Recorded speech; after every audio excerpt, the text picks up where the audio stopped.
Hello there. So I am going to do an open cup pour. My friend Sue from Australia sent me one of these dessert cups with the bottom cut out, which is brilliant because I'm interested to see what happens because of the surface isn't flat, is scalloped, that was the word, or scalloped, whichever way you want to say it, was the word I was looking for. So I'm going to pop that down onto my surface, which is a piece of signboard covered in my black paint. And I'm just going to pop it down somewhere because I'm going to see how it goes actually moving along the surface because it isn't flat. And the colours that I'm using today are Extreme Sheen Pearl, Extreme Sheen Gold, my metallic mix of gold and orange, lime green, yellow deep, and of course my black, which I also have a little bit of it in the container. The black is the only one that has not got silicone added to it. So I'll get started now.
Wow, that is completely not what I was expecting. I knew that I was going to get flower patterns because of the scalloped shape of the cup, but the colours, I'm just blown away. I was looking for autumn tones, which you would have probably guessed by the colour range that I had, and they're just beautiful.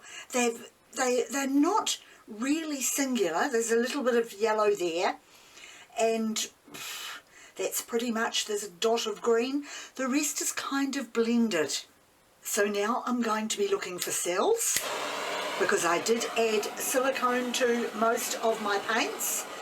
A couple of them are made up with my silicone pouring medium, so it'll be interesting to see what I can get in the way of cells, besides of course all the bubbles. I didn't make the extreme sheen pearl up until just before I poured, so it has a lot of bubbles in it as well. But I'm loving the cells that are coming through now. Just interesting, very pretty. So now I'll walk away for a little while and just allow those cells to develop, and when I come back I'll bring the painting up closer to the light for you to have a look at. It has developed really well. I've been gone for 10 minutes and the lacing has really come through.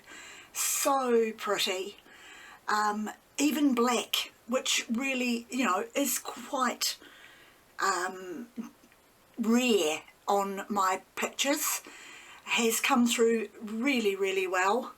The gold is dominant again, which I find with the extreme sheen gold, it does tend to be quite a dominant colour. But no, the black negative space kind of makes the picture. I'm glad I put the black down as my last colour in the middle of my cup after I'd added the rest of the colours that I wanted. So that's it for me for this video. Another very successful experiment for me. Thank you very much for joining me, and I'll see you next time.